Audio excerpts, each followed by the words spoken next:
बेटे को हाथ लगाने से पहले बाप से बात कर।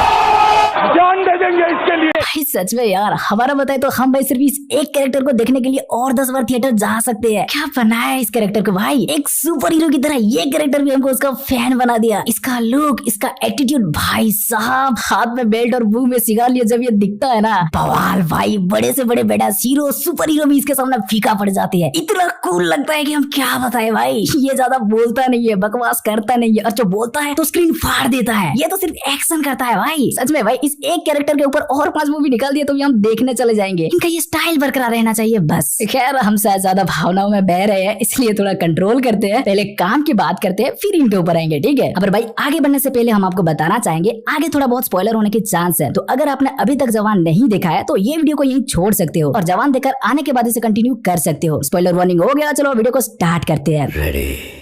हाँ तो भाई, जब से जवान का टीजर ट्रेलर आया तब से हमारे वीडियोस में कुछ फिल्मी भाई एक ही कमेंट बार बार किए जा रहे थे, तो हम बहुत चिंतित थे कि कहीं वो सच ना हो जाए। पर अब जब मूवी आने के बाद हम देख चुके हैं तो समझ गए हैं कि वो सब झूठ था। चिंता करने की कोई बात नहीं था, हम खामखा परेशान हो रहे थे। अरे वो सब तो ठीक है, पर वो कमेंट क्या कर रहे थे? कमेंट ये कर रहे थे कि जवान एक रीमेक है। ये क्या बकवास कर रहा है? हाँ, रीमेक। रिलीज से पहले टीजर ट्रेलर देखकर हमारे यहाँ नॉर्थ इंडिया में कुछ फिल्मी भाई बोल रहे थे कि ये क्या है, हमारे साथ तो धोखा हुआ है, ये कोई ओरिजिनल मूवी नहीं है, ये तो आखिरी रास्ता का रीमेक है। और ये सुनने के बाद तो भाई हम थोड़ा डर गए थे, क्योंकि यही बात साउथ इंडिया वाले भी बोल रहे थे। अब आप हमें यहाँ गाली देके ये क्या बक रहा है, सस्ता नशा क्या है क्या? साउथ वाले आखिरी रास्ता मूवी कैसे देखे होंगे? जो ऐसा बोलेंगे, वो तो 1986 में रिलीज हुआ था और सिर्फ हिंदी में ही रिलीज हुआ था, ऊपर से तब इंटरनेट का जलवा भी नहीं था, तो वो कैसे देखे होंगे जो ऐसा बोलेंगे? बता, ऐसा बोलो। उससे पहले हम आपको बताना चाहेंगे कि हाँ ये सच है, वो लोग आखिरी रास्ता नहीं देखे होंगे, पर आखिरी रास्ता जिस मूवी से रीमेक बना है उस मूवी को तो देखे होंगे ना भाई। देखो, असल में आखिरी रास्ता साउथ का एक मूवी ओरू कैदियन डायरी का रीमेक था, और वो लोग जब जवान का टीजर ट्रेलर देखे तो उनको उसमें उनका पुराना मूवी ओरू कैदियन डायरी का झलक दिखा, इसीलिए वो ऐसा बोलने लगे कि ये उस मूवी का रीमेक होने वाला है। मतलब उनका ये कहना हुआ ना आखिरी रास्ता का रीमेक भाई। चाहे नॉर्थ ऑडियंस आखिरी रास्ता का रीमेक बोले या साउथ ऑडियंस ओरू कैदियन डायरी का रीमेक बोले, दोनों बोल तो रहे हैं एक ही स्टोरी के रीमेक ना। इसीलिए जब दोनों साइड के ऑडियंस एक ही स्टोरी की तरफ इशारा करने लगे तो हमें थोड़ा डर लगने लगा कि कहीं ये सच ना हो जाए, पर नहीं, ये सच नहीं हुआ भाई। आखिरी रास्ता और जवान का स्टोरी अलग अलग है। देखो, आखिरी रास्ता में डेविड नाम का एक व्यक्ति होता है जिसका की बीबी मर जाने के बाद उसे फंसाकर जेल भेज दिया जाता है। फिर 26 साल बाद जब वो जेल से लौटता है तो वो हर एक दोषी को चुन चुन के उसका बीबी का बदला लेता है। लेकिन उसका बीबी मरने से पहले और वो जेल जाने से पहले उसका एक बेटा भी होता है और वो पुलिस में होता है, तो गुंडों को मारकर बदला लेने से रोकने के लिए उसका बेटा आता है और उसका ड्यूटी निभाता है। तो आगे हमें बाप वर्सेस बेटा फाइट देखने मिलता है, और इसीलिए भी पहले कुछ फिल्मी भाई बोल रहे थे कि ये आखिरी रास्ता का रीमेक है, क्योंकि इसका टीजर ट्रेलर देखकर ऐसा ही लग रहा था। बाप वाला कैरेक्टर के नाम से कोई जुर्म कर रहा था और बेटा भी पुलिस यूनिफॉर्म में दिख रहा था, तो सब सोच रहे थे कि इसमें भी बेटा ही बाप को रोकने वाला है, पर ऐसा नहीं है। इसमें ना तो विक्रम की बीवी के साथ जबरदस्ती होता है, ना विक्रम जेल जाता है, और ना ही बदला लेने को जाके बाप बेटे का फाइट होता है जिसमें बेटा बाप को रोकता हुआ नजर आता। इसमें तो उल्टा बदला लेने का काम बेटा कर रहा है भाई। तो ये आखिरी रास्ता का रीमेक कैसे हुआ बताओ? नहीं, अब बिल्कुल इसे आखिरी रास्ता का रीमेक नहीं कह सकते। पर हाँ, अगर हम नॉर्मल ऑडियंस से थोड़ा हटके एक फिल्म की तरह थोड़ा डीप में जाके देखें तो इन दोनों में हमें कुछ सिमिलरिटीज दिख जाता है, जैसे कि टर्निंग पॉइंट। आखिरी रास्ता और जवान दोनों में ऐसा एक टर्निंग पॉइंट है जिसके वजह से ये सारा झमेला स्टार्ट होता है। आखिरी रास्ता में ये टर्निंग पॉइंट तब आता है जब डेविड को धोखा मिलता है। डेविड जिसे बहुत मानता था, जिसके लिए वो जान देने के लिए तैयार था, वो डेविड को धोखा देता है और डेविड के बीवी के साथ जबरदस्ती करता है। तो होता क्या है, उस धोखे के कारण ही डेविड का बीवी खुदकुशी कर लेती है और उस खुदकुशी की वजह से ही डेविड बदला लेता है। मतलब यहाँ अगर डेविड को धोखा ना मिलता तो ना ही डेविड अपनी बीवी को खोता और ना ही वो किसी से बदला लेता। ऐसा ही अगर जवान का देखा जाए तो जवान का टर्निंग पॉइंट तब आता है जब विक्रम को भी धोखा ही मिलता है। अरे नकली गन्स का याद है ना? जब ये गन्स वाला धोखा विक्रम को मिलता है तो वो उसके वजह से ही काली से डील तोड़ता है और उस डील तोड़ने की वजह से ही काली विक्रम की बीवी को मारता है फांसी दिला के, और इसी वजह से यहाँ आजाद बदला लेता है। मतलब यहाँ भी अगर विक्रम को गन्स का धोखा ना मिलता तो वो काली से ना उलझता, काली हीरोइन को जेल ना भेजता, फांसी ना दिलाता और ना ही आजाद बदला लेने का सोचता। फिर इसी इवेंट के अंदर ही आप अगर देखोगे तो दोनों में हमें और दो सिमिलरिटीज दिख जाता है, और वो है हीरो की माता की मृत्यु और पिता के वनवास। आखिरी रास्ता में भी हीरो की माता जी की फांसी से मृत्यु होती है और जवान के अंदर भी हीरो के माता जी के फांसी से मृत्यु होती है। आखिरी रास्ता में इसी धोखे की वजह से डेविड अपना बेटा से 26 साल दूर रहता है और जवान में भी इसी धोखे की वजह से विक्रम 30 साल अपना बेटा से दूर रहता है। अब अगला सिमिलरिटी हीरो को पालना। आखिरी रास्ता में जब डेविड का बीबी मारी जाती है और डेविड भी 26 साल के लिए जेल चला जाता है, बोले तो जब हीरो के पास कोई नहीं होता, वो माँ बाप के बिना अकेला पड़ जाता है, तब डेविड का एक दोस्त होता है महेश सैंडेलिया, जो हीरो को पाल पोस कर बड़ा करता है और पुलिस भी बनाता है। ऐसे ही जवान में भी जब विक्रम की बीबी मारी जाती है, विक्रम भी 30 साल से गायब होता है और हीरो माँ बाप के बिना अकेला पड़ जाता है, तब हीरो के माँ की ही एक दोस्त होती है जो हीरो को पाल पोस कर बड़ा करती है और एक पुलिस बनाती है। इस सिमिलरिटी में फर्क बस इतना है कि एक में बाप का दोस्त बेटा को पालता है और दूसरा में माँ के दोस्त बेटा को पालता है। अब अगला सिमिलरिटी अपनों से भिड़ना। आखिरी रास्ता में जब डेविड 26 साल बाद जेल से लौटकर अपना बीवी के बदला लेता है और गुंडों को मारने लगता है, तो उसे रोकने के लिए उसका अपना बेटा आता है, क्योंकि उसे सच पता नहीं होता, उसे बाद में पता चलता है, इसीलिए वो अपनों से भिड़ जाता है। ऐसे ही जवान में भी हीरो बड़ा होकर 30 साल बाद जब सबका बदला के साथ अपनी माँ के भी बदला लेता है और सबका सच सामने लाना स्टार्ट करता है, तो उसे रोकने के लिए उसका ही अपनी बीवी आती है, क्योंकि इसे भी सच क्या है पता नहीं होता, सच बाद में पता चलता है, इसीलिए ये भी अपना पति से भिड़ना चाहती है। मतलब उसमें बाप के पीछे बेटा था और इसमें पति के पीछे पत्नी है। नेक्स्ट, रिवेंजर्स को पहचानना। रिवेंजर्स? हाँ, क्योंकि ये लड़ाई है बदले की। आखिरी रास्ता में जो रिवेंज लेने वाला को रोकना चाहता था, वो उसे उसका फोटो में दाढ़ी बनाकर पहचान लेता है। और ऐसे ही जवान में भी जो रिवेंज लेने वाला को रोकना चाहती थी, वो उसे स्केच में फेस से दाढ़ी निकालकर पहचान लेती है। और क्या और हाँ, जैसे आखिरी रास्ता में डेविड बदला लेने जाते टाइम भेष बदलता है, वैसे जवान में भी आजाद अपना मिशन में जाते टाइम भेष बदलता है। आखिरी रास्ता में भी बेटा एक बार बाप का भेष धारण करता है, और जवान में तो भाई बेटा बाप का कई बार नाम यूज करता है। बाकी वो बैंडेज वाला सीन को तो सब सिमिलर बोल ही रहे थे। अच्छा हाँ, बैंडेज से याद आया, कुछ फिल्म में भाई जवान का वो अनाउंसमेंट वाला वीडियो देखकर ये भी बोल रहे थे कि जवान डार्कमैन से इंस्पायर्ड होने वाला है, पर नहीं, ये भी सच नहीं है। ये सुनने के बाद हमने डार्कमैन भी देखा, पर उसमें ऐसा कुछ नहीं है। उसमें तो पेटन नाम का एक बंदा है जिसे केमिकल में डुबो देते हैं तो उसका चेहरा बिगड़ जाता है, इसीलिए वो ऐसे बैंडेज बांधता है और अपना बदला लेता है। और वो बदला भी ना तो बीवी का होता है और ना बेटा का होता है, वो बदला तो सिर्फ उसका चेहरा बिगड़ने की वजह से होता है, जैसे कि डेडपूल। हाँ, पर उसमें भी पेटन बदला लेते टाइम अपने दुश्मनों का मास्क बनाकर पहनता है, तो उसे लेकर कोई कुछ बोले होंगे तो पता नहीं। बाकी डार्कमैन को लेकर भी जो सब कुछ बोला जा रहा है, सब बातें बकवास लगता है, बस वो बैंडेज वाला लुक ही थोड़ा सिमिलर लगता है। तो हाँ, अगर आखिरी रास्ता को ध्यान से देखकर ये सारा सिमिलरिटी को नोटिस किया जाए तो भी इसे रिमेक तो नहीं, पर शायद थोड़ा बहुत इंस्पायर्ड हुआ है कह सकते हैं। पर अगर ये सच में उससे इंस्पायर्ड हुआ भी है तो क्या फर्क पड़ता है यार। फर्क इससे पड़ता है कि ये मूवी हमें मजा दिया है कि नहीं। बोले तो हमने जो इसे अपना जीवन के अनमोल 3 घंटा समय दिया, इसका टिकट के ऊपर जितना भी पैसा खर्च किया, उस हिसाब से हमारा पैसा वसूल हुआ कि नहीं, तो भाई उसका जवाब है यस। ये हमें बहुत मजा दिया और 3 घंटे के अंदर हमें थोड़ा भी बोर होने नहीं दिया। और क्या चाहिए यार। डायरेक्टर जिस हिसाब से कहानी को हमारे सामने रखा है, जैसे हीरो को दिखाया है, हीरो का सारा मिशन को दिखाया है, उस मिशन के पीछे की स्टोरी को दिखाया है, सब कड़क भाई। इसका एक्शन, इमोशन, कॉमेडी, सॉन्ग किसी को हम कम कह नहीं सकते, सबका सब बवाल था। ऊपर से अनिरुद्ध का बीजीएम भाई साहब। इसी साल में ही पहले जेलर, अब जवान, आगे लियो भी है। ऐसे खतरनाक म्यूजिक ये कैसे बना लेते हैं भाई। इनको तो ऑस्कर मिलना चाहिए यार। ऐसा लगता है आगे ये सारे म्यूजिक कंपोजर का जॉब खा के रहेंगे। फिर आगे SRK भाई साहब, क्या एक्टर है ये। पहले तो हम इन्हें बहुत सारे रोल में देख चुके थे, पर इसमें जैसे अटली ने दिखाया है